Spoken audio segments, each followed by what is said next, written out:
Yeah, hello everyone.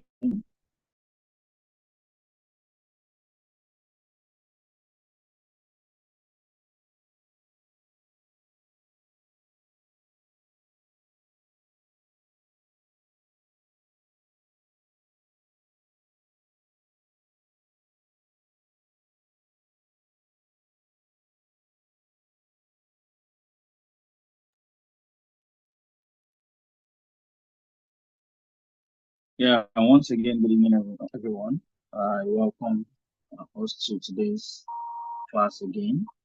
And in today's class, we're going to be looking at another important.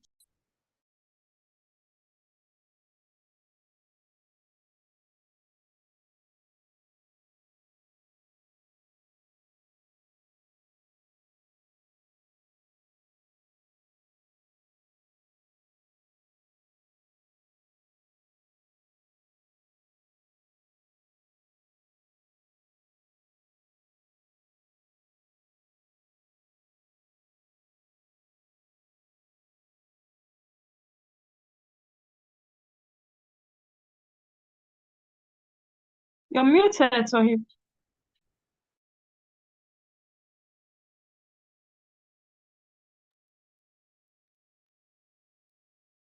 Okay, can you hear me now? I think it's because I don't know. I'm not Yes, a we can. co-host yet. Okay, I'm now a co-host. I should be able to unmute something. Right. I was saying I was just mentioning what we have as a discussion today, leadership more than a concept. And our discussion for today is Aishat Agbaje Okwade. She is the Executive Secretary of Latif Jakonde Leadership Academy. So I was talking about the Leadership Academy based in Lagos, named after Latif Jakonde, one of the erstwhile governors in Lagos State. And how the academy just churned out some set of leaders in the last month of this month, and and also inducted new leaders. For those in Lagos, you may want to check them out to also up your leadership understanding. If you get to apply for their programs, perhaps you could get selected and be a fellow. Right. I have been told that our speaker would be a bit 15 minutes late before joining today, and that is why I was just doing our engagement. Right. We have, please, everyone, you know how we do it. Once you join, you have to put your names down with your party name to mark your attendance. And gradually, we are coming to the end of this report as well. One more class, and we would be expecting graduation. I want to say congratulations to everyone, and I want to say well done so far from classes to assignments to campaigns to elections, having to interact with a lot of people you've never interacted with before, learning about leadership on the job, learning about literacy and several interesting topics across the course modules that has been designed for this literacy course. It's indeed an amazing time with you all. Tomorrow we are going to have the official final class, and next week is going to be graduation, all things being equal. And I think this is a reminder for everyone, for every party rather, to submit their projects. Please and please don't forget to submit your project. And we want to assume again that everyone has written officially to the Electoral College Nigeria on where you're using on the details of your project. I think if you have any party member or maybe any of the executive of each party, kindly confirm using the chat box.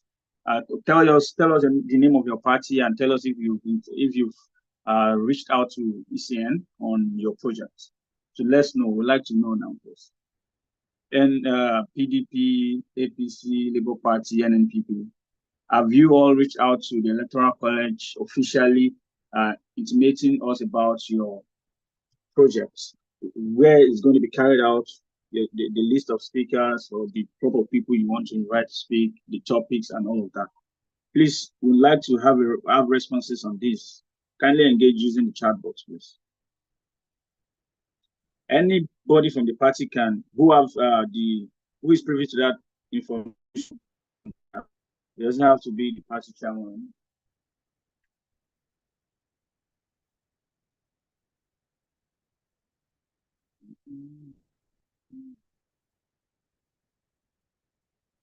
Labour Party, APC, NNP.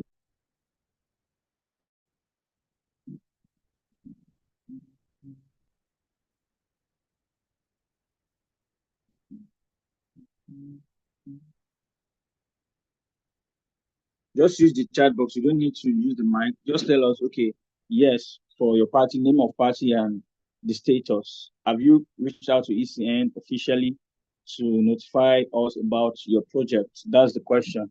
So if you are part of the executive of any of the party, I think the onus lies on you here to give us a response.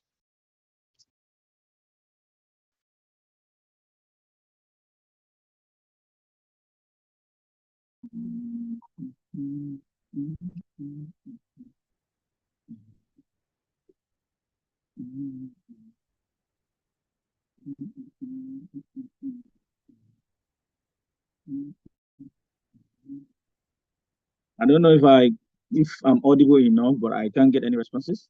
First, am I can I be heard? Yes, you're audible, Tohib. Okay. Yeah, I was thinking we could get responses or reactions to the question I was asking from all the party members. I mean, for all the party executive or party stakeholders here present. But then it's okay. So I'm using that to interact before we get the speaker since she'll be joining 15 minutes late. So that's why.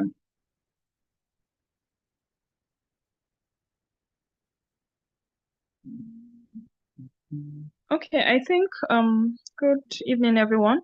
Please can I have the party chairman signify by raise of hand? All the party chairmen. Just signify by raise of hand so that you'll be unmuted. So we'll know how far you've gone with your project and the status.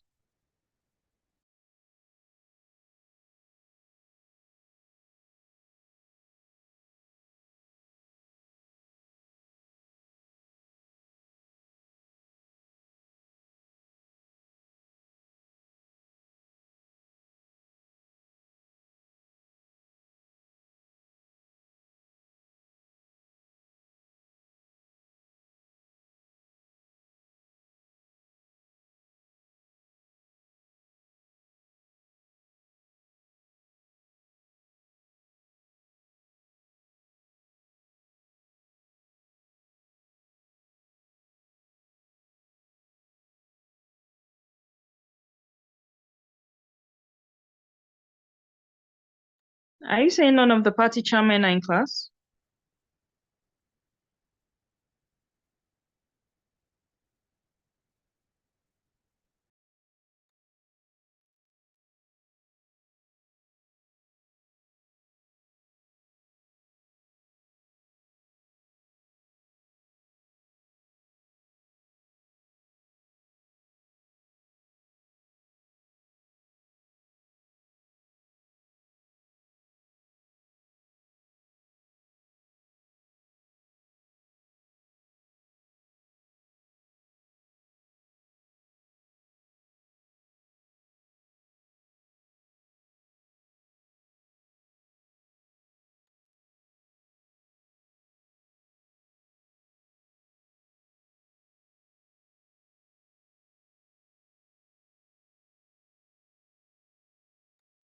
Okay, the vice chairman can stand in for them. Just indicate with a show of hands.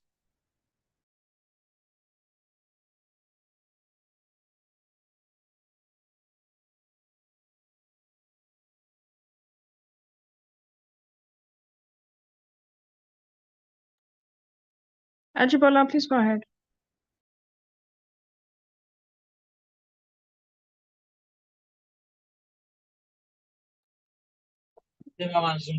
Ma, please, can you I did not know, I did not hear, maybe the network did not allow me. I No, just I came was in when saying you that we're asking for the status of the project from all the party chairmen. So you're the vice chairman for your party, so you can stand in.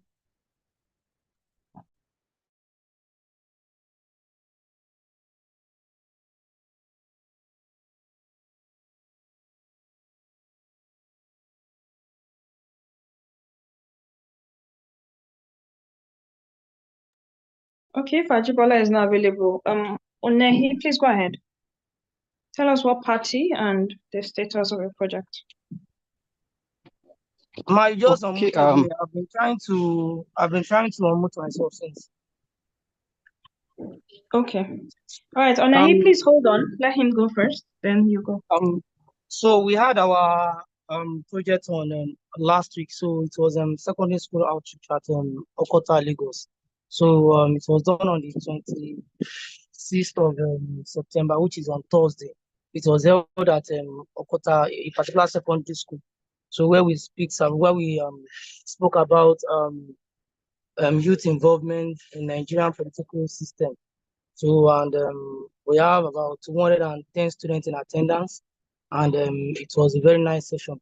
So we have our pictures and video evidence too online on our Twitter page. So it was attended by 5 of our members. So I'm there, the chairman as well. So we had 2 speakers, myself and the chairman, and we have remarks from the principal of the school. And it was an interesting session. The students were asked so many questions, and we particularly told them the involvement of students in politics and the youth in politics. So their own participation too is quite needed. Even if they cannot vote at the moment, they can persuade their mom and they can tell their mom to vote. So it was a SS2 and SS3 students of that school. So 110 students were in attendance. So we used the school hall, and it was a very important program. So the school really enjoyed it, and the principal is actually hoping to see more of such from the electoral college. So that's basically the summary of what I can just lay my hand on. Only if you want to. Okay, that's only impressive. If you want to ask, and then leave that first. Ma? No, I said that's impressive. Good one from NMPP. So we'll be expecting the compiled report, right? Yes, definitely. We'll get it. Okay. All right, awesome. That's a very good one. Well done. Okay, Onehi, you can go ahead now. Okay, good evening, everybody. I am Onehi, the secretary of Labour Party. I have to come in since my my chairman is having a network issue. So so far so good. We're able to locate a school within Zaria, Kaduna State, where we intend to carry out the project. It's a secondary school, and our emphasis is on the SS2 and the SS3 students. Yeah, although we had written a letter to the school, and upon the receipt or upon receiving the letter, the principal of the school, he intend. Do I say okay? He somewhat declined our letter. Now his reason, in fact, he loved the idea. He said he really loved the concept, the idea of what we intend doing in the school. But he's finding it awkward, or he's finding it somehow seeing the logo of our pseudo party on the letter. So he rejected the letter, and then he asked that we should proceed to the Ministry of Education in Kaduna to get an approval on before we'll be able to, or before we'll be allowed for the execution of whatever we want to do in the school. So we also reach out to him, letting him know that we are not partisan, that we are not partisan, that this is not actually politically inclined. We're just a body undergoing a training with the Electoral College of Nigeria. So we've already made all to see how we can carry out our project on Monday, that is the 30th of this month. So then once we are done with the project, then we can be able to report everything. But meanwhile, we have all of our documents, we have all of the minutes, all of the details in place, but we just want to report fully as soon as we're done. So these are the little challenges we're having. So we're working to see how we can get another venue or get another school so that we can be able to carry out this project. We are targeting Monday, the 30th. That is next week. So God's willing. So that is how far we've gone. We have later already. We also have a banner design, that would signify that the kind of people we are, and then of course carrying the details, the theme of our project. So that is how far we've gone. So we are looking at how we can get another school within this day. We're still on it, trying to see how, if getting the approval from the ministry would not be feasible, then we'll look at another school. So these are the options we are exploring at the moment. But as soon as we are done, of course, we'll definitely revert to the college, how well the whole stuff, the whole project have gone. So that is just an overview of how far we've gone. Thank you. Okay. All right. Good one, Labour Party. However, hope you know that you don't have so much time, so you need to hasten whatever plans that you're making to be sure that you're able to meet the deadline. Okay, Ibrahim Mohammed, you can go ahead. Okay, good evening, madam. Yeah, my name is Ibrahim Mohammed. I'm the vice chairman of APC. With regard to the upcoming community projects, we have identified the Federal University of Agriculture, Abeokuta, and the theme of the project is citizen engagement, driving change through electoral participation. So a letter was sent to the office of the BC. So, and unfortunately, I don't have the feedback from the chairman yet, but I know he has sent the letter. And the topic. Please, should I discuss the topic that the itemized topic? Hello? Okay, Ibrahim, our facilitator is actually in class, so I'll probably need to just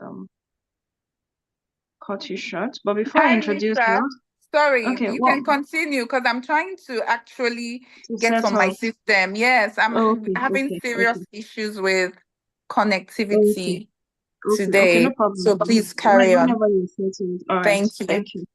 All right, Ibrahim, please go ahead. Okay, we will have two speakers that will speak in the event, which is Mariam and Basiru, and the date we slot 30th September, which is Monday next week, to carry out the project. Yes. All right. Thank you, Ibrahim. That's for the APC, right? Yes, ma'am. Okay. So there's none for the PDP. I think I've heard from Labour, I've heard from NMPP and APC. So no one is speaking for PDP.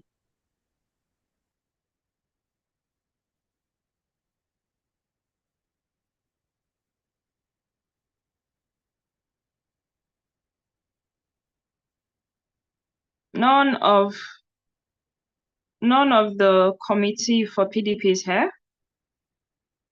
None of the representatives, chairman, vice, secretary, nobody.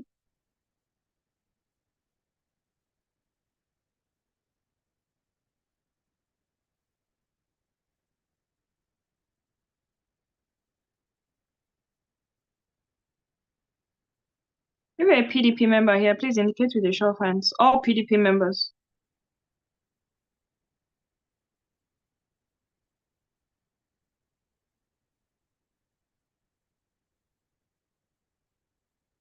All PDP members should indicate with a show of hands.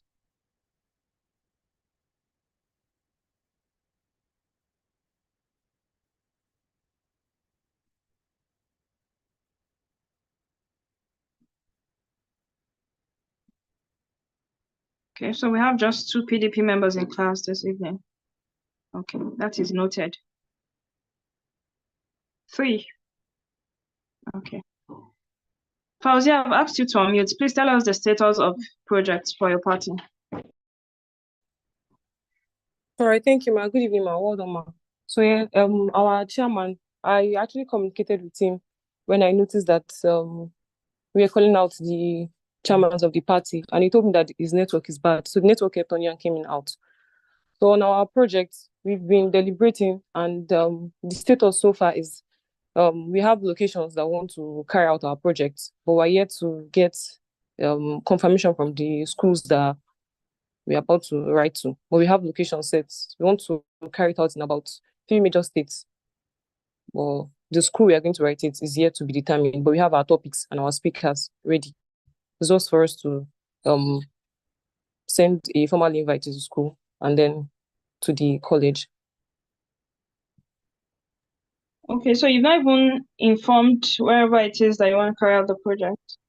Yes, but for my own location, I've informed the principal in my school. So I've told the chairman.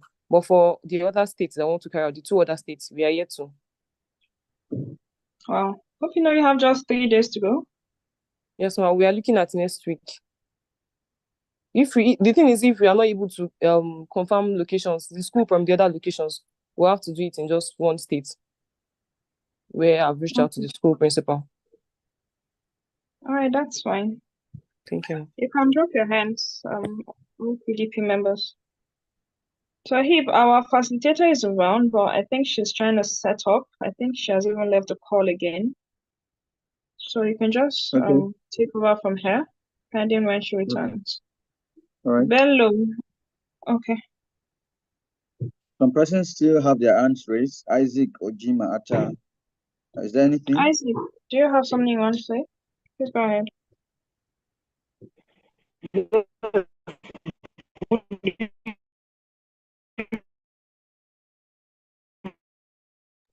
We can barely hear you. You're really breaking.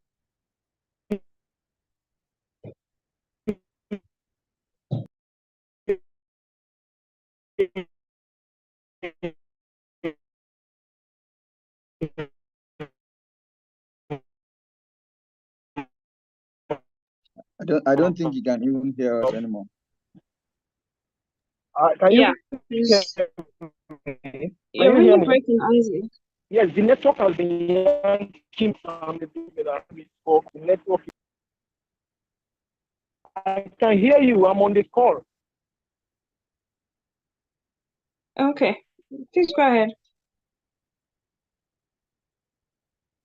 Okay, Isaac has left. So please, you can take over. Our facilitator is here, so you can just read her bio, and then we'll start the class. Thank you, everyone.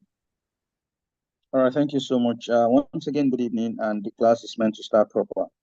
Permit me to recite the citation of our resource person. The topic first is leadership more than a concept, and our discussant is Aishat Agbaji Okwande. She is the Executive Secretary, Latif Jakonde Leadership Academy. Now, Aishat Olabimpe Agbaji Okwande is a young and dynamic advocate for social equality. She is committed to finding sustainable solutions to social inequality through economic development and social inclusion. She began her career in 2014 as a legal and administrative assistant at Kimberley Wayne and Diamond Solicitors in London. In 2015, she joined the Hyde Group in London as a project officer, then was the outreach associate for inclusion at NCS, The Challenge in Waterloo, London, creating successful long-term relationships with local authorities and community organizations. Aishat is an advocate for social change. She believes that it is even more crucial for changes to happen from within institutions rather through constant external pressure, thereby ensuring that there are individuals within the system who represent those ideals. This has driven her to pursue a career in public service. Aisha has served as a special assistant to the governor of Kaduna State and a senior special assistant for development, partnerships, and economic planning to the governor of Lagos State. She currently serves on the board and as the executive secretary of the Latif Jakonde Leadership Academy, a program that aims to develop skills, increase awareness, and cultivate a nuanced perspective among young people to address challenges in various fields, including the public sector. Aisha holds a first degree in law, a postgraduate degree in international relations and democratic politics, and professional certifications in government from Harvard Extension School. Scholarly research from the Transcontinental Harvard University, Circular Economy and Sustainability Strategies from the University of Cambridge, and Policy and Strategic Studies from NIPPS, among other prestigious institutions. In 2015, she was named one of the young beneficiaries of the Prince's Trust Enterprise Grant Monitoring and Support Program, which was led by King Charles. Aisha's research on the role of women in modern radicalization has been studied and discussed at prestigious institutions, including the National Aeronautics and Space Administration, NASA. She authored the viral article titled Nigeria's Laws Are Skewed Against Women, which illuminates the regressive laws that the Nigerian women face daily. She is also a co-author of the book titled Grooming Effective Public Servant, A Temporary Perspective. The book highlights the current challenges facing the Nigerian public service and provide effective strategies for overcoming and managing them to achieve success. Aisha enjoys contributing to the community by volunteering. She founded and currently manages the AA Initiative, a non-profit organization that focuses on supporting and reintegrating orphans and vulnerable children throughout Nigeria. To date, the non-profit organization has provided assistance to over 5,000 orphans and vulnerable children. She is driven by the quote, "I come as one, but I represent 10,000." She believes that when she walks into a room, she is not just representing herself, but also those who have fought the good fight before her, those who are currently fighting alongside her, and those who will come after her. And members of the cohort, please permit me to introduce to you once again our discussant for today, Aisha Agbaji Okwani. Now, Ma'am, you have the floor. Hey everyone, hi. Thank you so much for having me. I'm just joining now with my other system.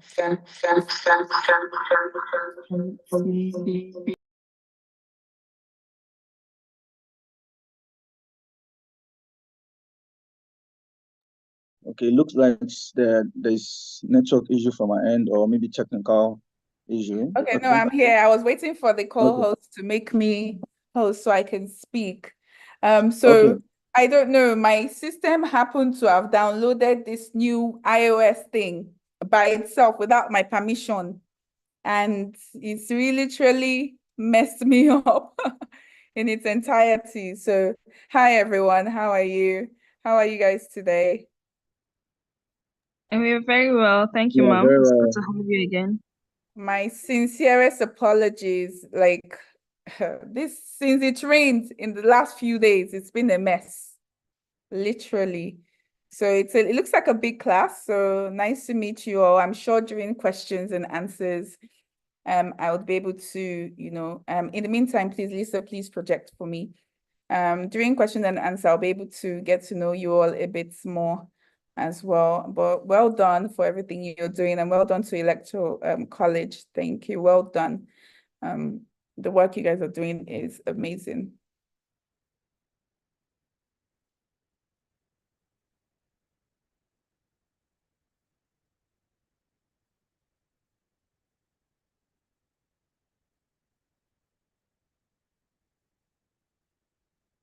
Okay, great. Thank you, Lisa. So I'll try to just use your screen to be a guide for me. So of course, leadership.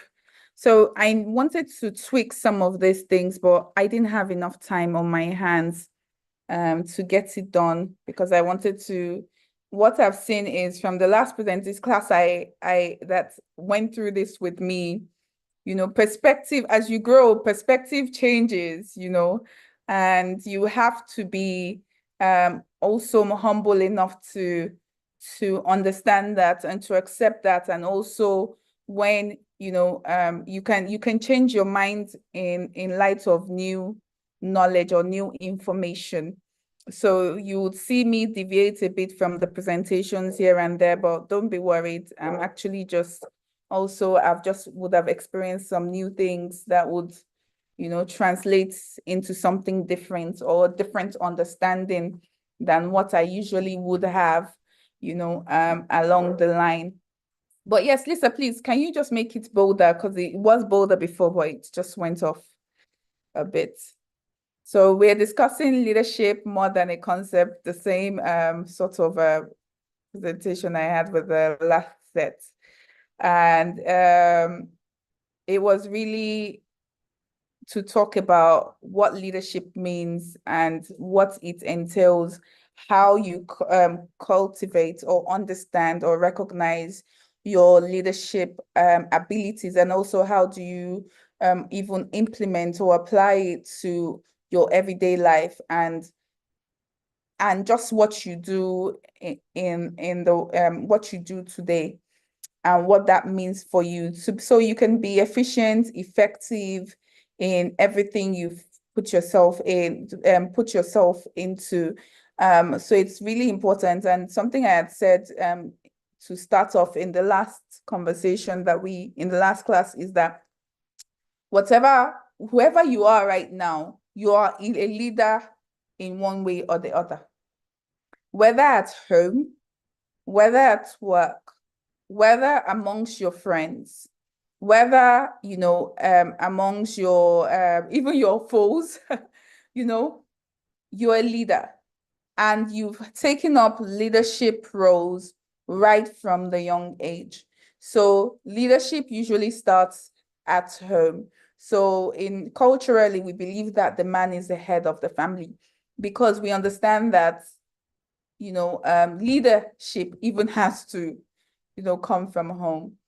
I also say that what you reflect to society is also a reflection of what home is like, except if you are one of those that have rebirthed yourself, like a few of us have had to do, including myself. So you would rebirth yourself internally, and understanding that what you saw at home might not be great, but you do not want to be a representation of what you saw at home, of those behaviors. You wanted to create your own values. And sometimes you don't necessarily have that mentorship from home, right? So you go out to seek it. You go out to seek that understanding. Some of us don't have politicians at home, so we are at the electoral college to learn a bit better. Some of us don't have someone with as much information as the electoral college. So we come here, to gain those learnings, to understand it, and to seek for it, and to seek to be better, and even a lot more diversional in what we do. So if effective leadership involves obviously dynamic interplay of skills, behaviors, values tailored to meet the complex and evolving needs of you. So this is the areas I wanted to change in the present, not just of the organizations, but of you. So I'm going to, take it down to individuals, in the course of this conversation. Please, Lisa, go to the next slide, please, for me. Thank you. Since I'm experiencing this sort of internet issue.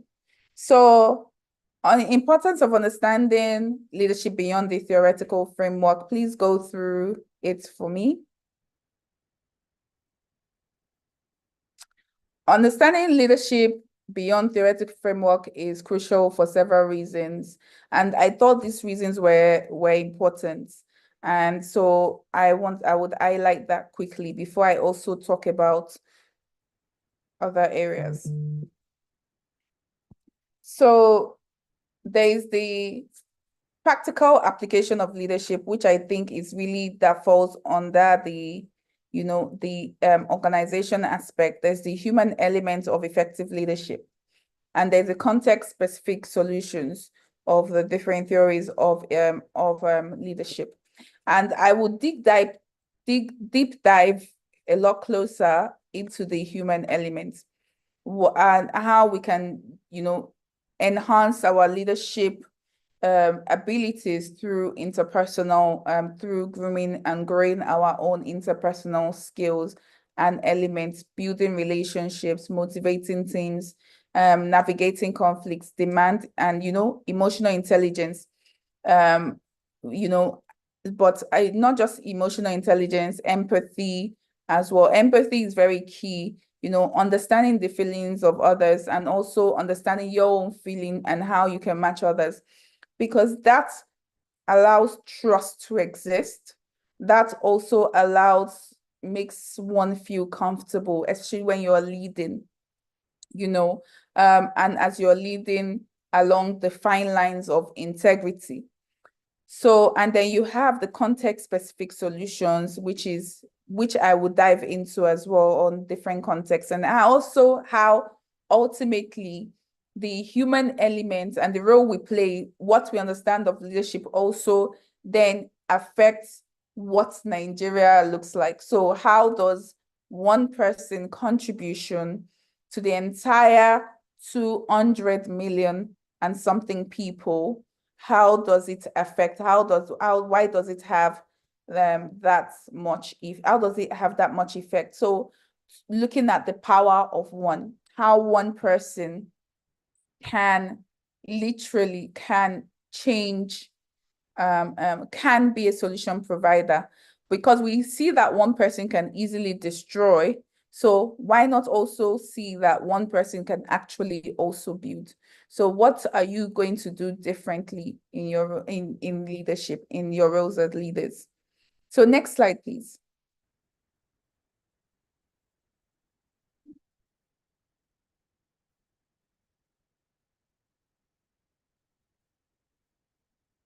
So innovation, adaptability, of course, to be an effective leader, you must be able to be innovative and adaptable. We see that easily in Nigeria. I know that we had to do what's it called? Is it recently a constitutional amendment, because we stayed in also some of our, our constitution was still in the military role. So also, when you get into a position, you must be able to quickly adapt and innovate. So something happened to me at work. Was it, I think, over a month ago? No, I think it was actually a few months ago. And it was very interesting. Listen, I'm young, I'm savvy. I feel I'm very tech savvy. Like, I feel like I know it all, and I feel like, not I know it all, but I am that innovative human being. And I know one of my team members, we had taken an image of something that had a lot of write-ups in it. And I was like, how do we get this write-ups out of this image without having to write the entire thing? And she said, please don't worry about that. There's an app for it. There's a system for it to get that. I said, there's a system for it, care, that I did not know about already. So when you're a leader, right, you do not have, it becomes impossible to be so acquainted with every single thing. Again, it becomes impossible. So you need to be teachable and to continuously learn. And I'm like, yes, and it was my team lead media said, yes, now don't worry, we'll pull it out. I said, the system is doing that now. And AI is speedily moving on, right? And you're like, oh God, that's what I mean by innovation and adaptability. And that was a very, that was a learning ground for me, that I'm correcting my ICT guy. I'm the one that is being taught now, and it's been opened. And guess what? I used the system to remove the text from an image just 2 days ago. So you must be able to still, be open to innovative behaviors and also be adaptable, to be able to adapt to it rather quickly. Like we've seen it with AI now, where everything is moving so quickly and so steadily, that you're like, it's something. So I was watching, I just saw it on Twitter, whereby AI was speaking pidgin to someone. And I'm like, things are moving. And when you become a leader, you stop seeing what the day-to-day, even of your organization, looks like. There's sort of this gap. Even if you have an open door policy, it's completely nearly impossible to still see every single thing that is happening in your space, right? Because you're not the person, you're not the person that is enjoying or that is, subjected to your own leadership style. So you would have a blind spot And you always need people to cover those blind spots for you when you're moving in business, in an organization. You always need those. So when an employee comes with you with an idea, it's always important to be open up to it. So yes, going on, I cannot speak on leadership without speaking on the importance of ethics and inclusion. So even the organization I currently build and manage, it's something that we thrive on is grooming ethical leaders, for inclusion. Grooming ethical leaders is so key, because when as a leader, you go through some certain things. You will go through the slippery slopes. You will see everything, but you must continuously have the pillars that hold your feet, that when the wind blows you to the right, it's fine. When the wind blows you to the left, it's fine. When the wind blows you left, right, and center, it's fine. But your pillars remain intact. Your pillars being your integrity, your values, your morals, your ideals, so you do not go down a slippery slope. So you do not go down areas where you are not necessarily acquainted to. So you don't have to look back, and when you enter these big leadership positions, so you don't have to look back saying that this is not what I wanted to do. God, how did I change? So you must have those pillars ready, right now, to hold you, to ground you, and to allow you to ethically express yourself. Because something I say regularly, leadership is not black and white. But when it comes to your integrity and values, it's black and white, darling. It's black or white. It's black or white. So, and then number 6, sustainability and responsibility.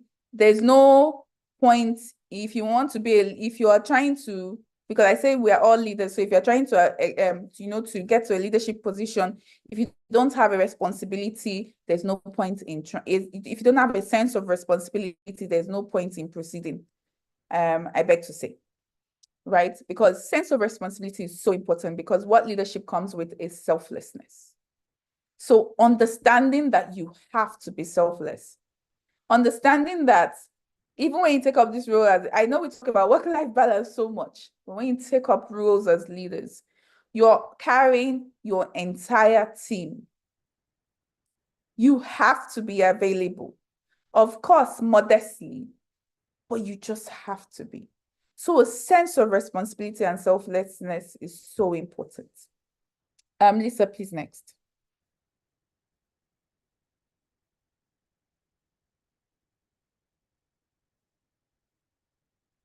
So obviously, by understanding this, some of the things I've said, you can obviously effectively navigate to what leadership looks like altogether for you. And I forgot to add the importance of building relationships along the way. But I believe that comes in terms of, my discussion on empathy, stakeholder management, collaborative initiative, so you can drive innovation and ultimately empower others. So what is leadership, right? I gave a definition that leadership is influence, nothing more, nothing less, because it's not just about power, it's the ability to influence people. The only definition of a leader is someone who has followers. And this is one of the unlearnings that I need to do. It's not just someone who has followers, but it's also someone who understands the importance of followership, and they can be a follower. So you find in the course of the presentation, I would also take a deep dive into followership and the importance of it, because really you can't be a leader without understanding what followership is, right? Because that's what would allow you to understand the importance of working as a team And that is what will allow you to, to lead effectively. So visionaries, please go to the next slide for me. So, Nelson Mandela. Nelson Mandela said a leader is like a shepherd. He stays behind the flock, letting the most nimble go out ahead, whereupon others follow, not realizing that all along they've been directed from behind. That's exactly what it is. So it's not even about limelight. We had the Lagos Leadership Summit recently, and Mr. Abubakar Suleiman, CEO of Sterling Bank, said something. A leader can only take followers, his followers or people to where where the leader has never been himself. So you can only lead people to where they have actually, you yourself, you've never been. But you're doing it by faith and understanding that because you've never really been there. It's not a familiar space. It's not a familiar space. So as you're even shepherding your own vision, you're shepherding them, which goes back to my point on a sense of responsibility. Please go to the next slide.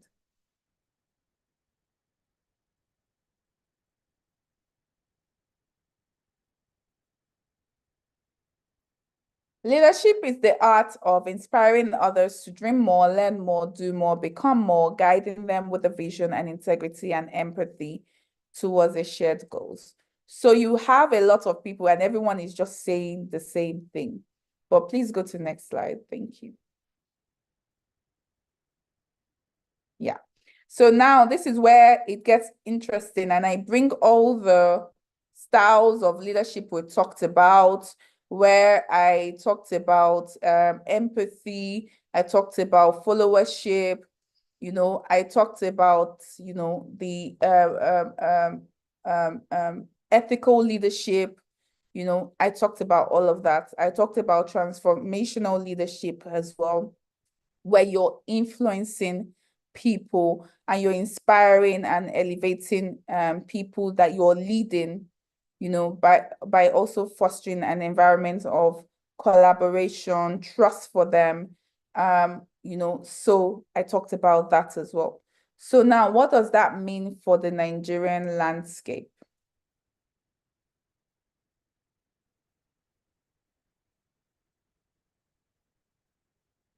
Thank you, Lisa.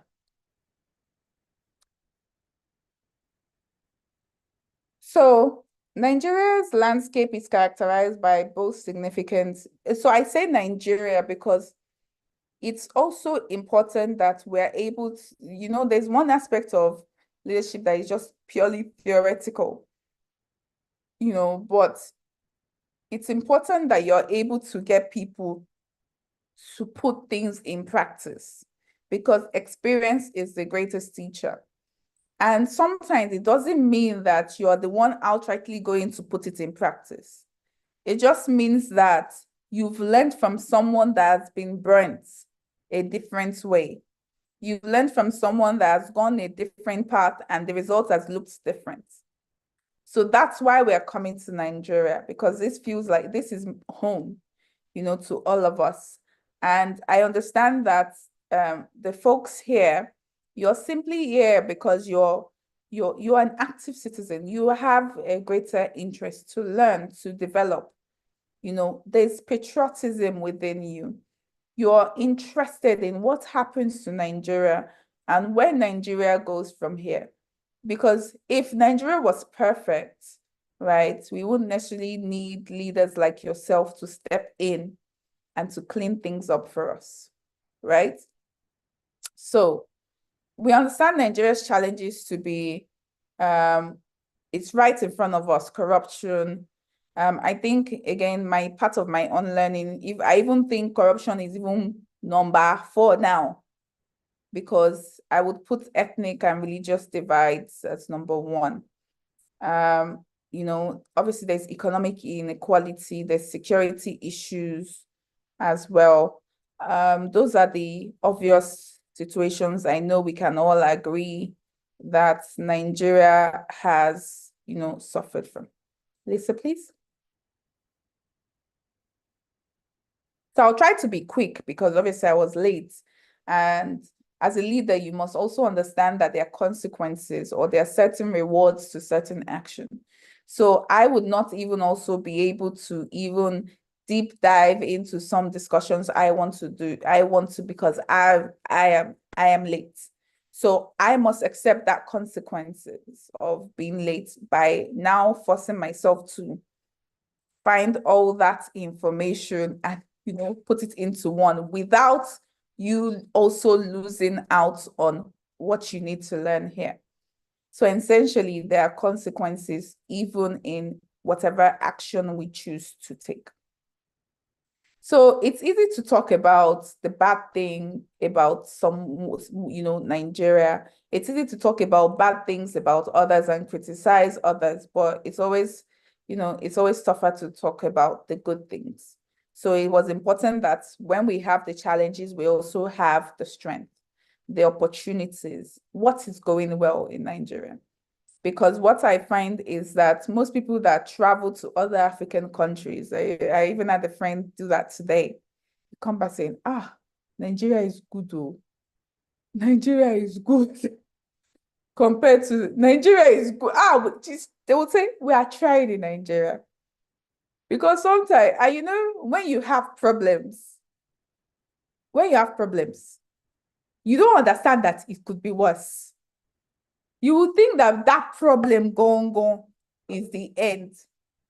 But however, if you're looking at it from a macro perspective, you have people that literally are going through much more than what you're going through.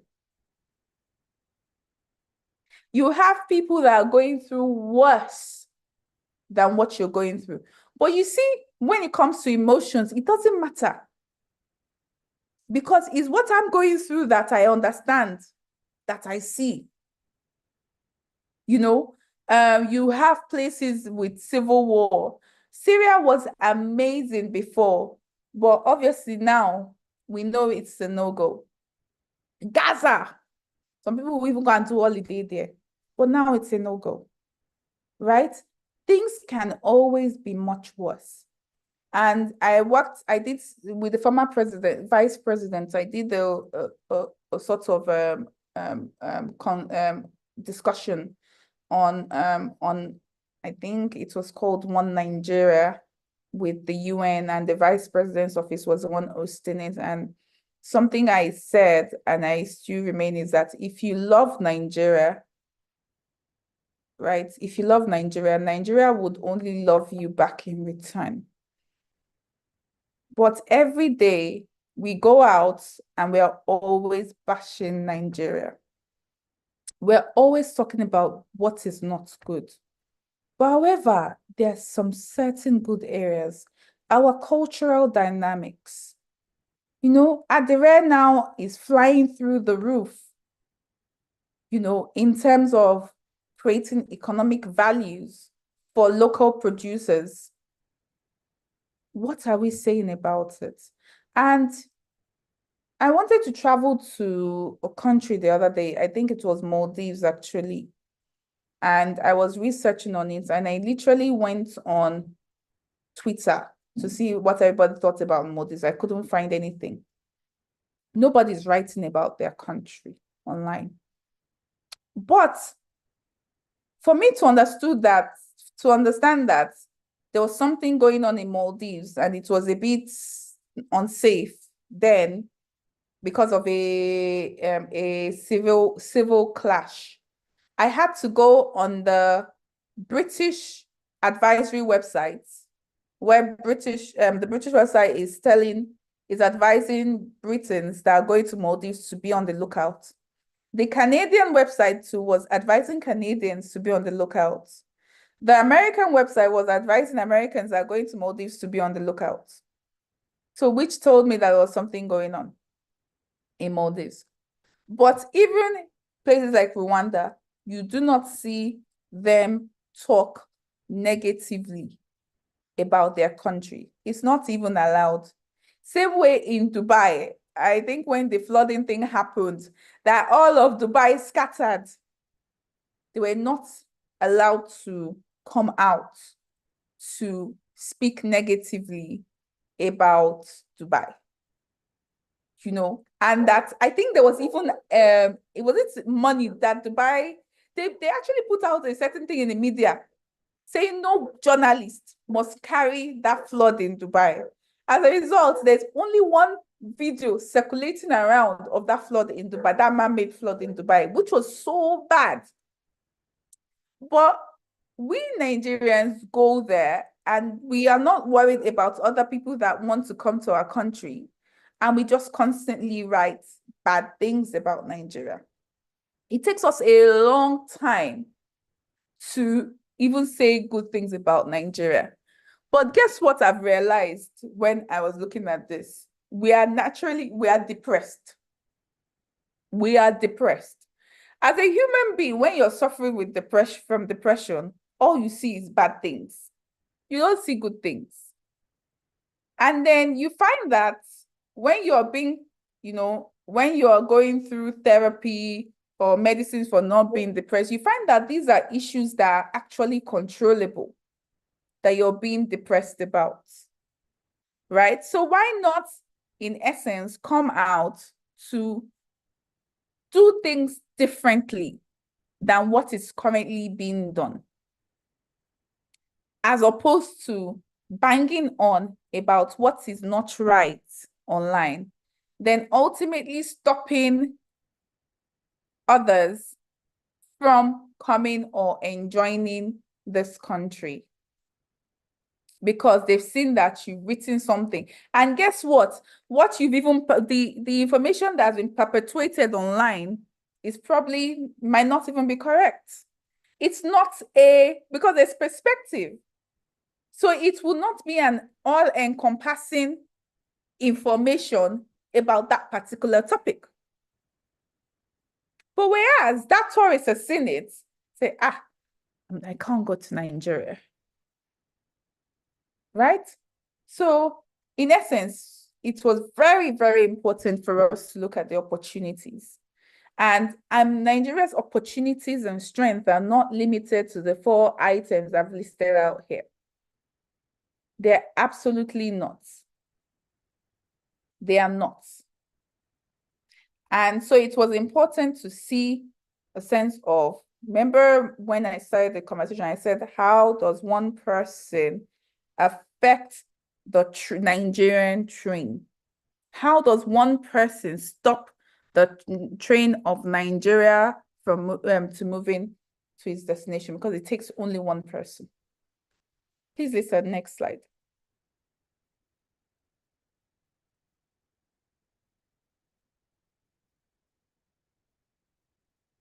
Thank you. So now, how do I get you not to be the person that derails Nigeria's journey? And these are the qualities I'm looking at. Integrity, which I've talked about in terms of ethical leadership.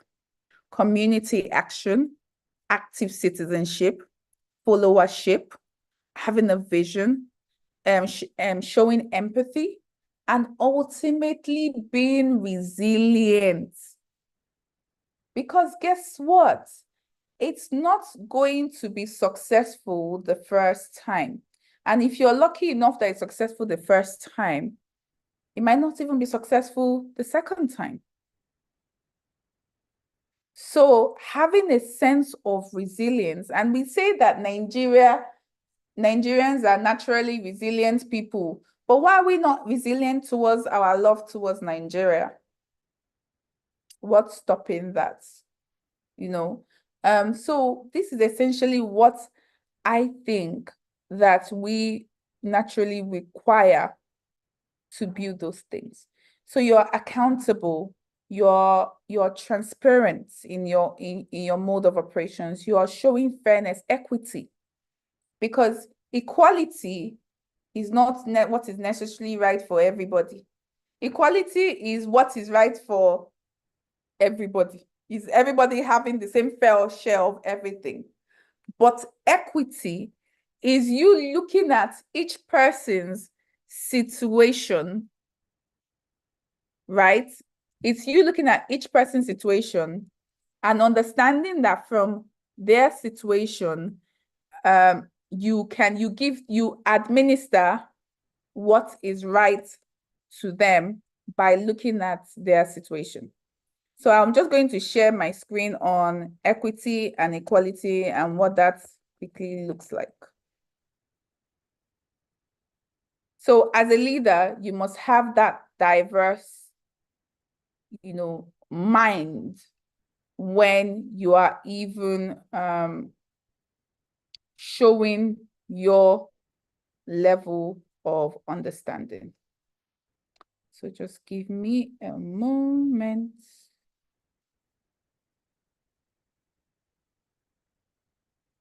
If I can share my screen, right? Then before you go back to sharing yours. Yes, you can. I've stopped sharing mine. Okay, sure. Okay, so here is a really good image. So as a leader, you just have to be innovative in administering what is essential.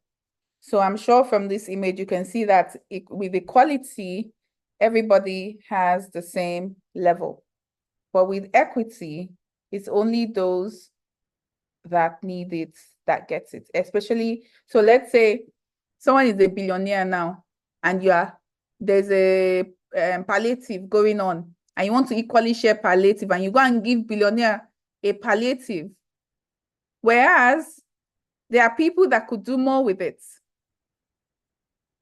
So that's the entire context. So as a leader, Lisa, please go back. As a leader, you must be understanding enough and innovative enough to administer things based on the needs of others. Sorry, back to my presentation. I hope that's clear, because I also want to give room for lots of questions today.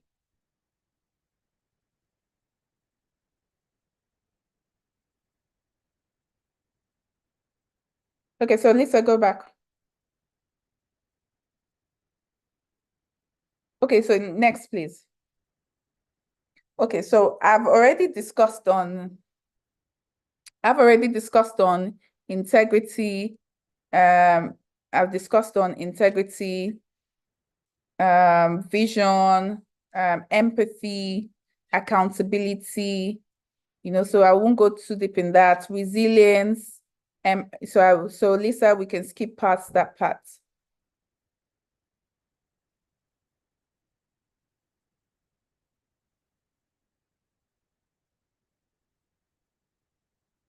Okay, so when we come to, influence is so important, because you can be a leader and you can end up being Idi Amin, right? So how do you influence people to be different? How do you influence people for positive change, right? Which is very key. Leaders who embody essential qualities, vision, integrity, empathy, and resilience are well equipped to drive positive change within their communities. By fostering trust, inspiring others, understanding and addressing the needs of others, and maintaining focus and determination. These leaders create environments where individuals and teams can flourish. Please, next. So I talked about building trust, inspiring action, which is my favorite thing here. And one of my most favorite people recently is Tunde Onakoya. And I always say that so boldly, because Tunde has shown what the power of one can do. And similarly, in a lot of our own individual spaces, we've shown what the power of one can do. Someone came up with this. You have Mr. Kule Lawal, who leads this as well. Please, showing what that system or embodying it, right? And even I can even use someone as far as Lisa today. If Lisa decides not to be nonchalant and decides not to start this meeting today, you miss out on whatever nuggets you need. I know that she might not need all the nuggets, but you will miss out on whatever nuggets. And now this is the ripple effect. Lisa has decided not to do what she's supposed to do. And then you've missed out on your own nuggets, right? So the beneficiary of that nugget that you understood, maybe whereby maybe let's say, oh, I was supposed to say stop beating your wife. And I was describing stop beating your wife. Oh, Lisa was supposed to have that meeting where I tell you stop beating your wife. But Lisa did not do it.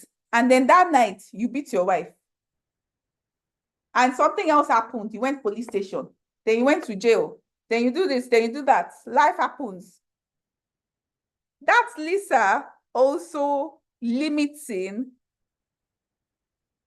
I will go spiritual, limiting her purpose, her destiny, and also ultimately causing a ripple effect. Right? But God being God, he can always reroute who the destiny helper is. He will just reroute it.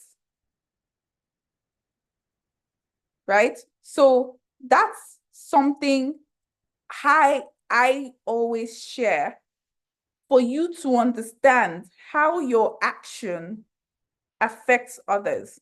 So if you're that person that decided to go and build that borehole in your community, you've created for thousands and thousands and thousands, that when a child is choking, a child drinks water, you've saved the child's life. The child grows up to save the life of another. That's a ripple effect. And that's why it's so, so important to inspire positive action in any area we find ourselves in. You have to have a sense of responsibility. You have to have an understanding of it. You have to be selfless. You have to know that what I do doesn't just affect me alone, but my community. Even we can go back to the story of Adam and Eve. She ate the apple. Oh, there was sin in the world. Till today, some people still blame that sin for their wrongdoings. Sin that has God knows, sin that has expired, that has even been wiped away. If you're a Christian, it has been wiped away by Christ. But we are still blaming Eve. Some people are still blaming Eve for their sin that they've committed, for their own actions today. Why? Does Eve know you? Did she even know that she would have many offsprings? Absolutely not. So that's the effect of one. So what I try to do is not live by my rule alone or by myself alone, or not, be empathetic to others, and not try to do my best to elevate or alleviate the lives of others, alleviate whatever situation other people might be going through, particularly if I am in that position to render that. And I don't need to wait for people to come and tell me that I need to be in that position, but automatically I understand that as a human being, I am my brother's keeper. I am my sister's keeper as well. So, whilst you're inspiring action, you're, encouraging innovation. So Tunde has built trust with the children. He's gone on to then inspire action by creating chess in slums. Then he's gone on to encourage innovation by then saying, do you know what? I am going to run for the Guinness Book of Records for chess. That's innovative. There's a level of innovation in that. There's a level of innovation in that. Then thus ensuring stability. Right? So next slide, please.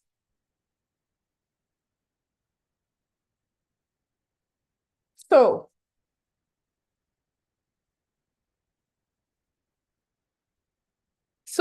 how you take on leadership. Actually, my my assistant put together a deck for me, and I think something I really liked there was that she referred back to Chief Obafemi Awolowo. So if you are my age, right, or you are not 60 years old here, you find that 60 years old, those that are 60, 50, 60, or even, I think, yeah, that 50, 60, 70 people, they're exceptionally grateful to Obafemi Awolowo because he created a path for education. That's even, I remember during then, Saudana, you know, if I remember seeing the video of Saudana saying that during when it was time for Nigeria to get independence, Saudana was like, no, not yet.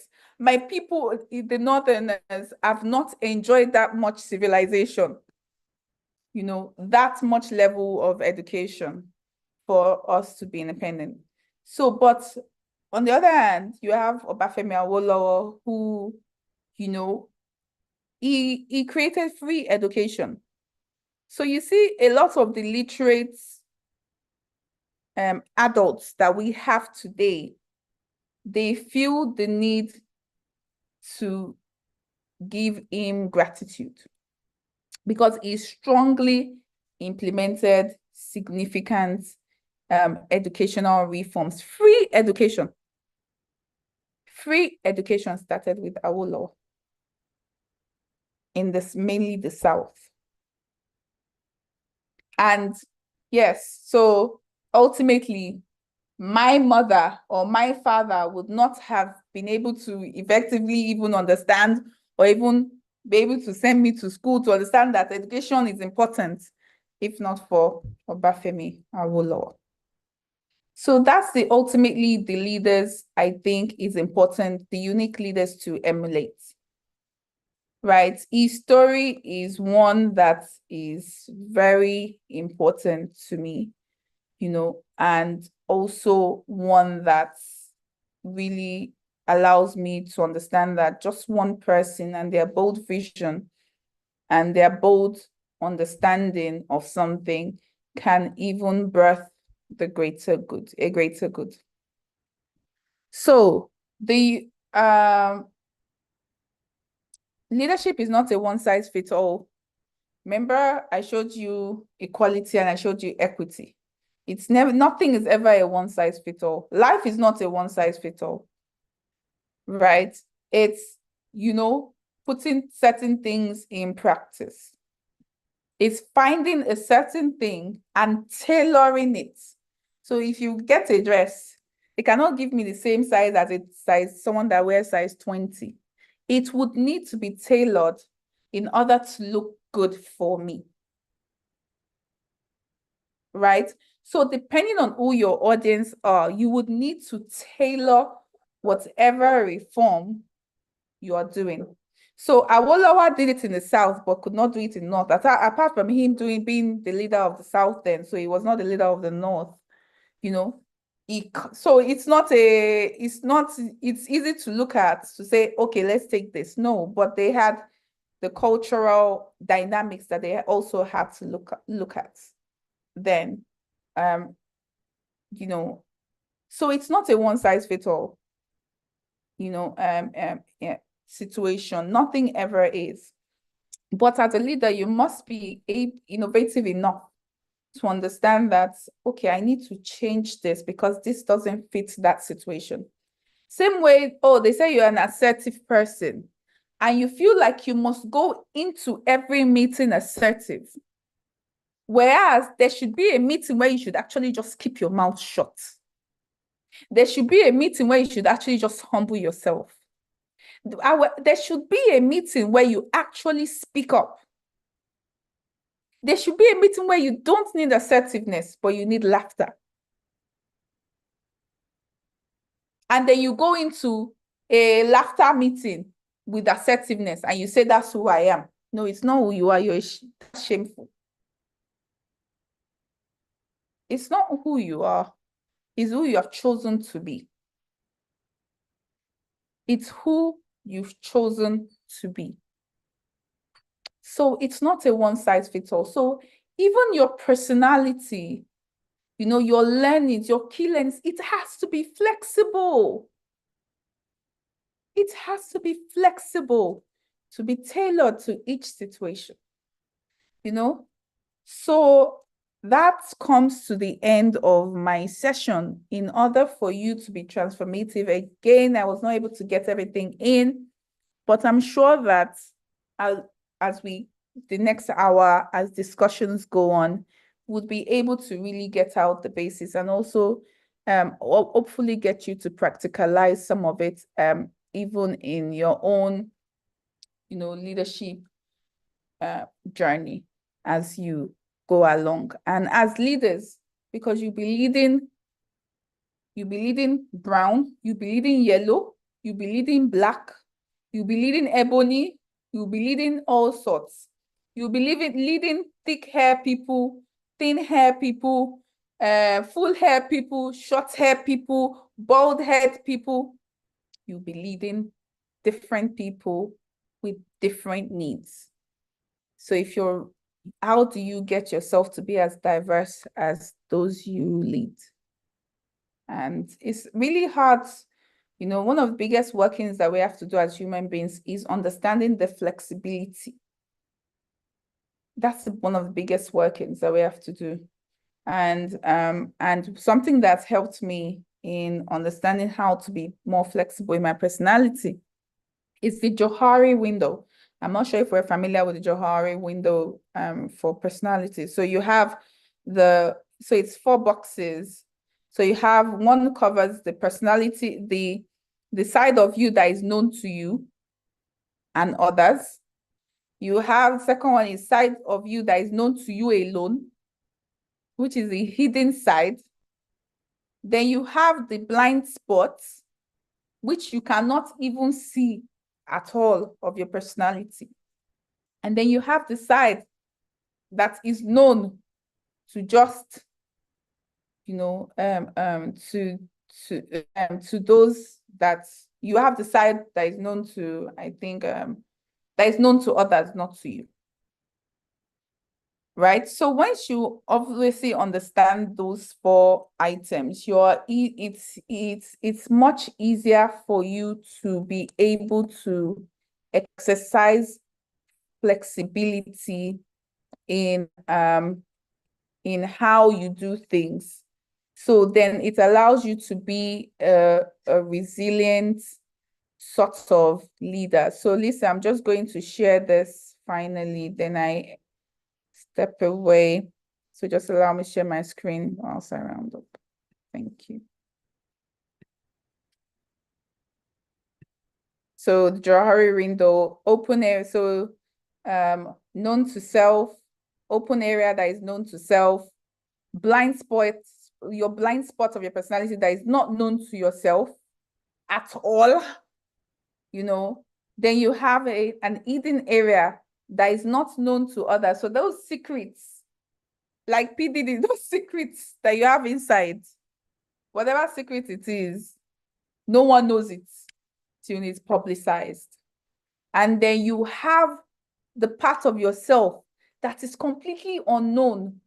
So it's when you are stretched or when you've hit a certain limit that you even know that, that some of you would narrate, you'd be like, I didn't know I could do that. Is when you also get into powerful positions. So I always say to people, you don't know who someone is unless they have power. Right? You don't know who one is unless they have power. So what does that mean in this area?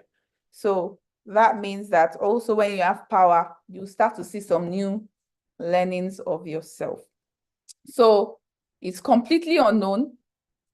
and also unknown by others as well, until you get into those difficult times, right? So as a leader, you must be fluid enough. You must be fluid enough to take on board those learnings.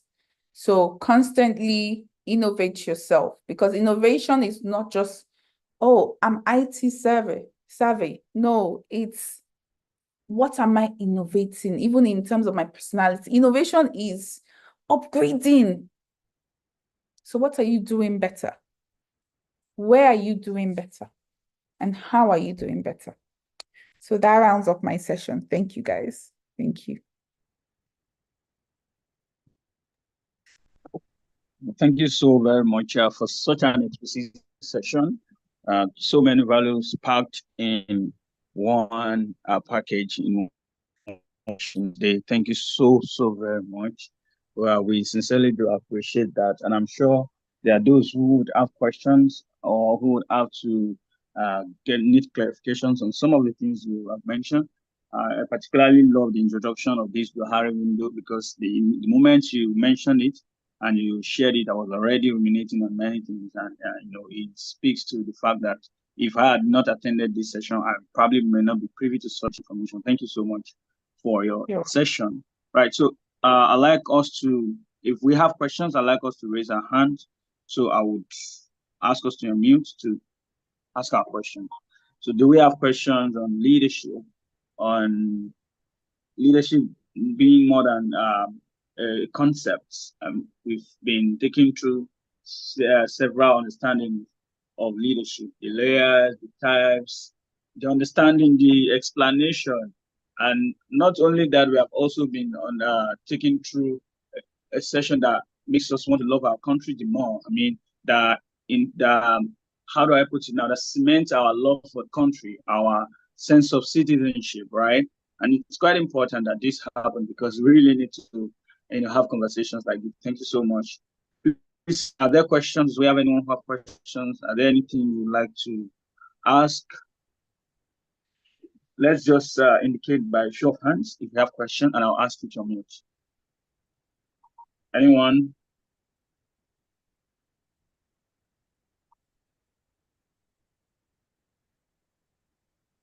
So far, I'm not sure there's any. What we have is someone reiterating some of the things that have been said. Said leadership does not start with self-integrity. Okay, sorry, it does start with self-integrity, honesty, accountability, flexibility.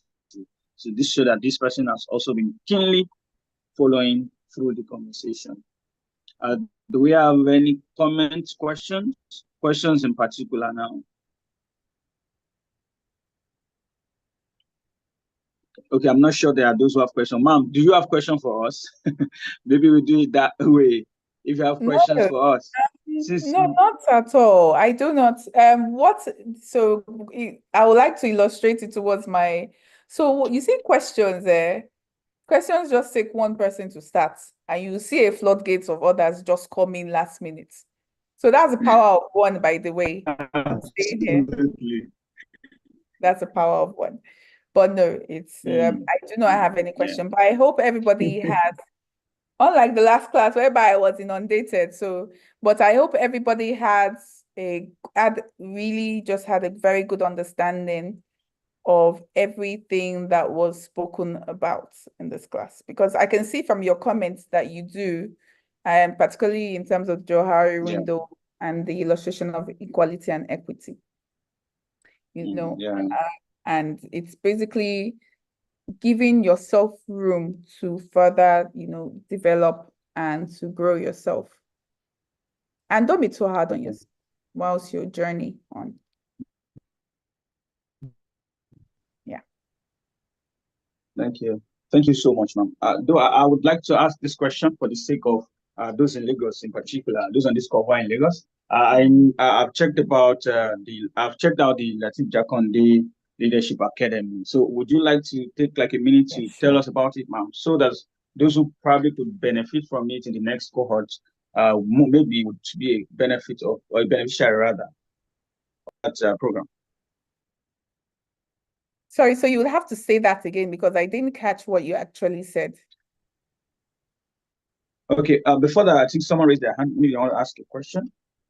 Sorry, let me ask them to unmute. Shamsuddin Salako, I've asked you to unmute, so please unmute and ask a question. Yeah, good evening, everyone. Hi. Good evening. And my amiable ears. Good evening. Good to have you here. And I really don't have a question than to comment what you've been doing at the Latif Jakonde Leadership Academy.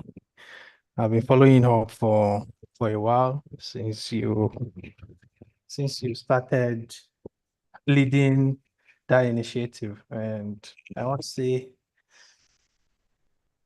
for a fact that you are really, really doing a good job.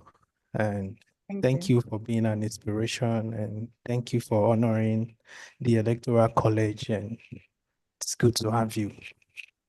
Thank you very much, Shamsuddin. Thank you. I appreciate that. Very kind words, and it's always useful because I felt a bit down today as well. So thank you. That helps. Yeah, and I was supposed to, because of the class, I couldn't make the symposium you guys had today. No problem. I'm sure you come to the next one. Yeah. Always going to be a next one. Yeah. But this class is it's better. Don't worry. Yeah, voila. That's why I prioritize this year. All right. So there's a question in the chat box. The person said, "What can I do to discover the unknown and build my capacity around it for impact?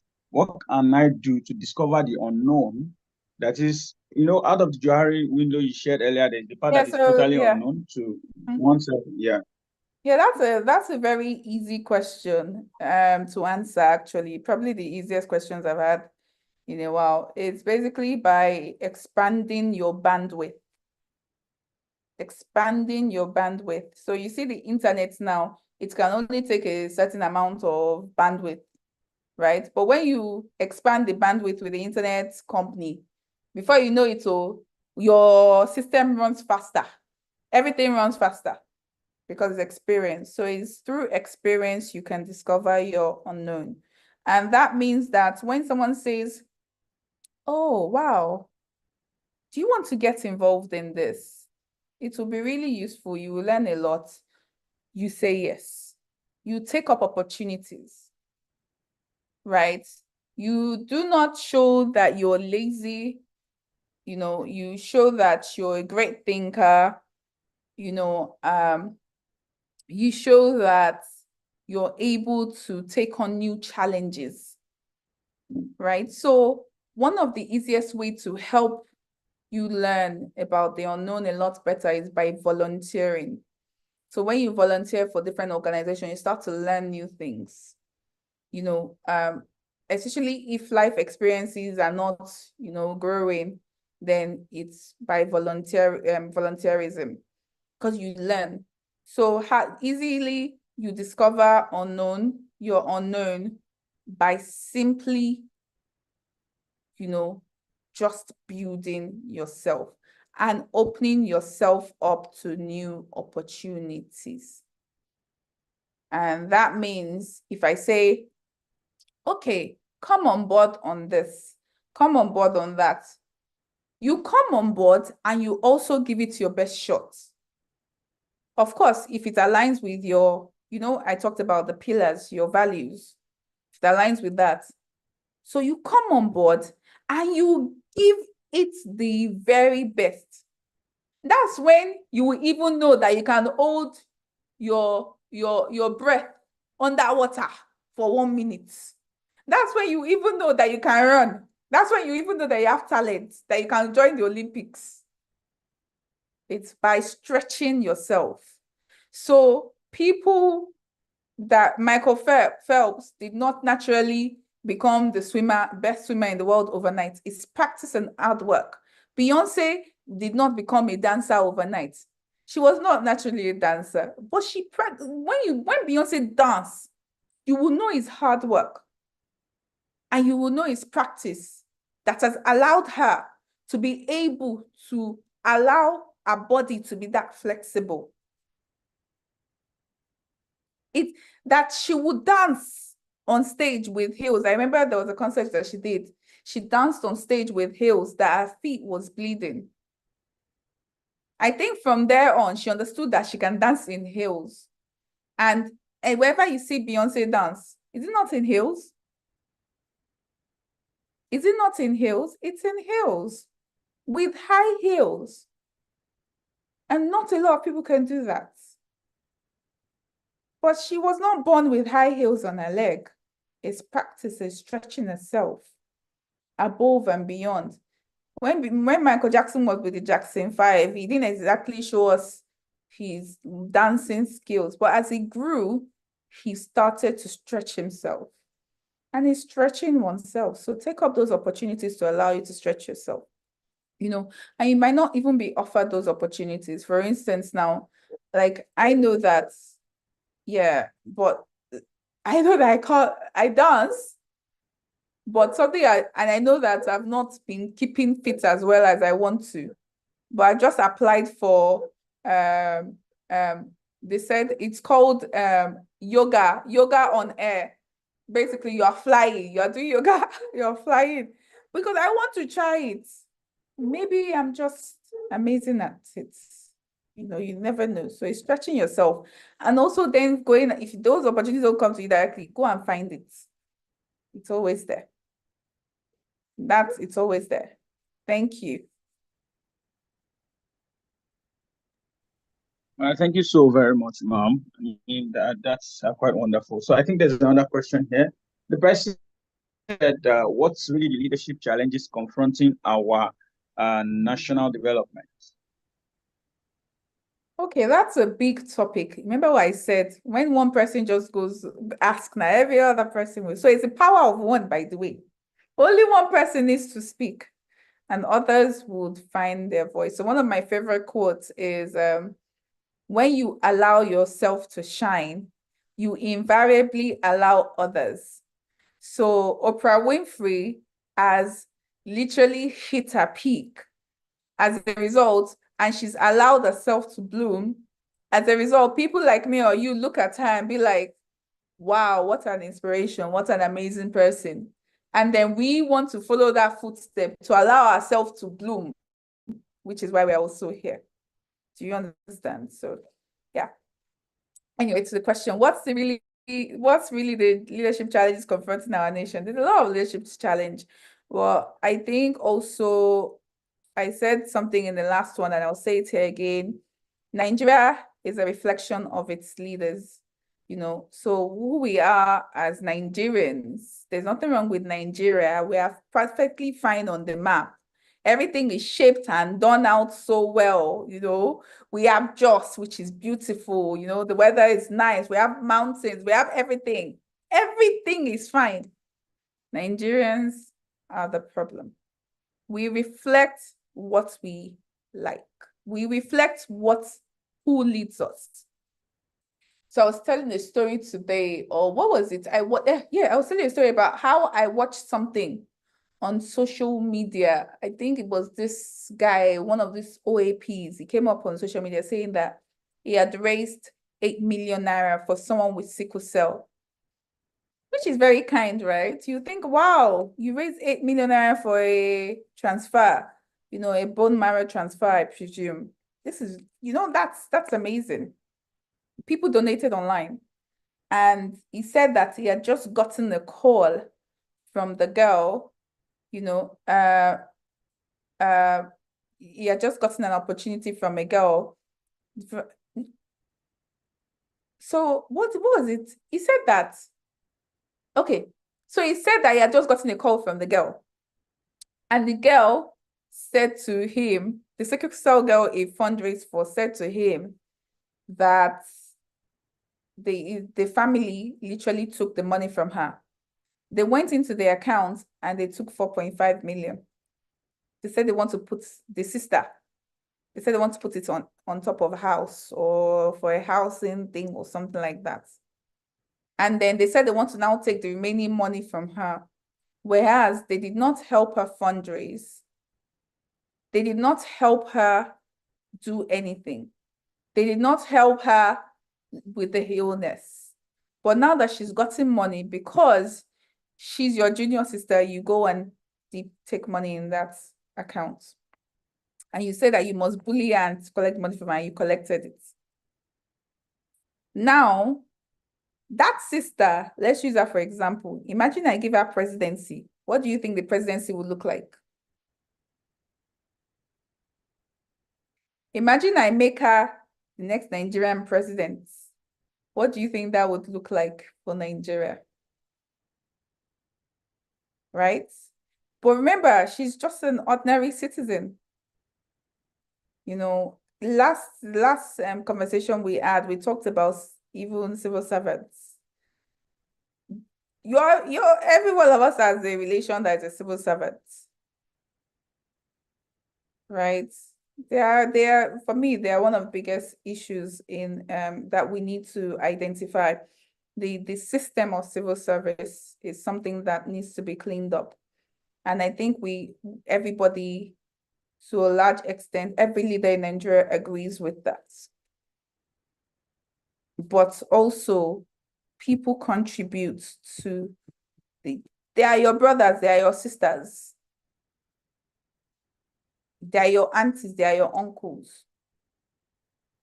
You have a widow, that her husband just died. You tell her to forfeit all her property to you. And then we give you senator. We not all Nigerians to forfeit their properties too.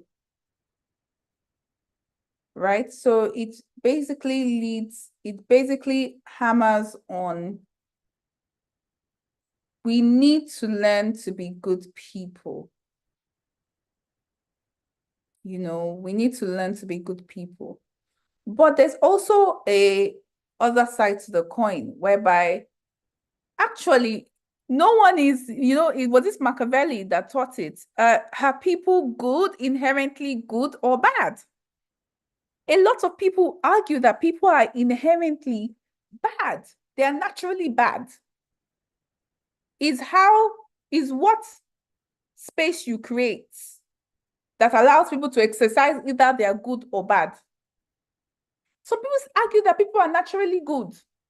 But they are naturally good. Why do we also see some things in the world? So what is the nature of humans? Are we good or bad? What is the nature? So those are the questions that come into play, where you have people that have studied this for a while,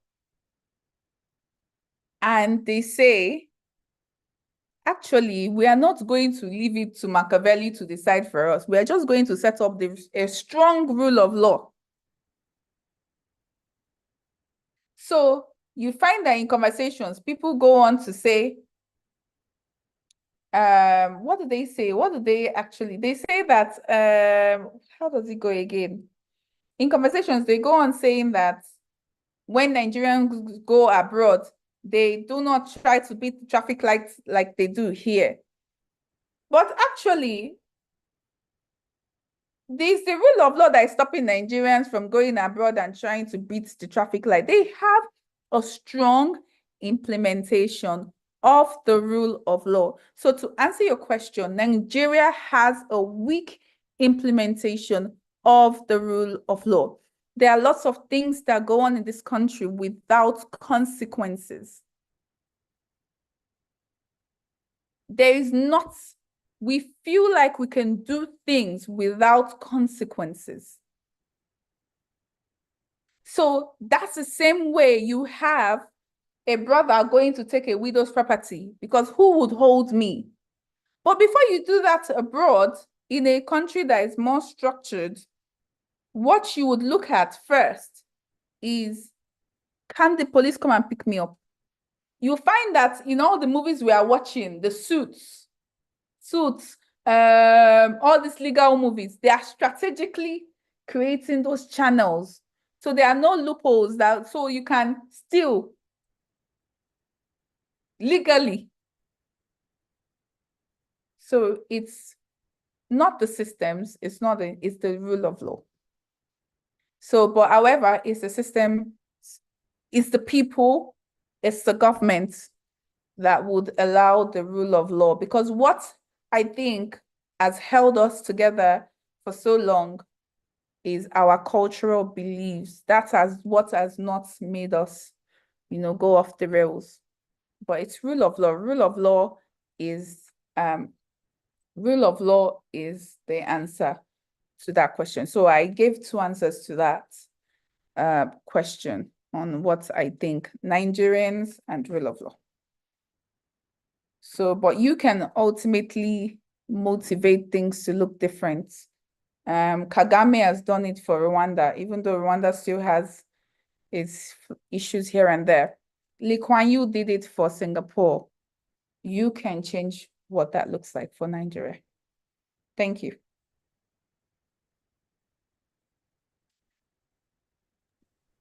Yeah, thank you so very much, ma'am, for the responses. I mean, for the answers to the question were really quite insightful. Just like I said, Lee Kuan Yew did it for Singapore. We can also do it for Nigeria, and I strong as well. All right, I think that will be all for today's session. So I asked something earlier. I guess that was when you didn't hear me. So some of us know about the Latif Jakonde Academy, Leadership Academy, from when it started and the graduation that was done recently and the intake of new fellows. So I was now saying, for those who probably do not know, do you want to tell us about Latif? Would like you to tell us about the academy in just like a minute or two so that people get to know about it and those who are in Lagos may perhaps be part of it.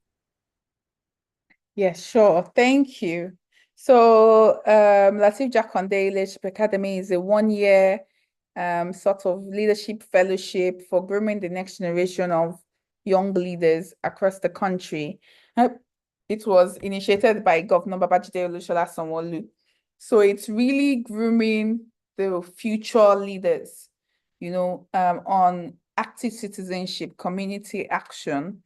So it's a fully residential, fully paid 1-year fellowship whereby we groom you with very innovative curriculum. We use curriculum from Aspen Leadership Institute, from coaches all over Nigeria. They also get to shadow cabinet members, Lagos State cabinet members on a quarterly rotation. They shadow them so they can also understand public service. So you're not hearing it theoretically anymore, you're seeing it. And you are going to journey through it and also contribute to it. So we allow them to be to prefer solution in that way and that system. So we recently graduated our first cohort, so we have a new cohort now. So they're with us. Applications don't open again till next year.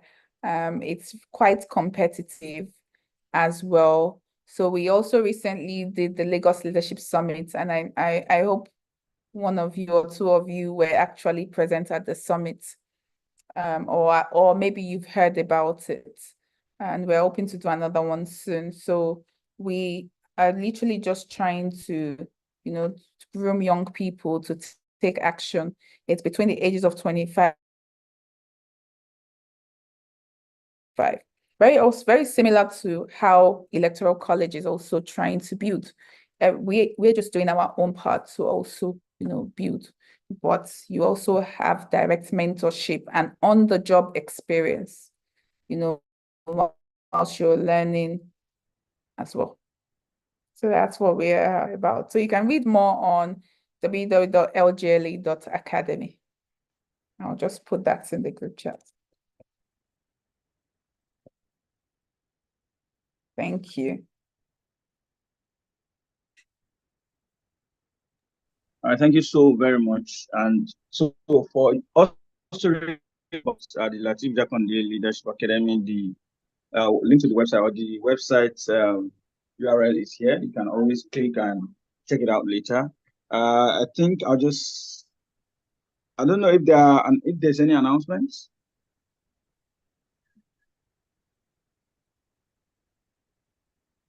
No, none for now. Thank you so much, Mr. Isa. It's always a pleasure having you. I'll just allow those students on mute so they will tell you thank you themselves. before we end the class? Thank you very much, ma. I really appreciate the session. Thank you, guys. Thank you, ma. We appreciate you, ma. Thank you, ma. Thank you, ma.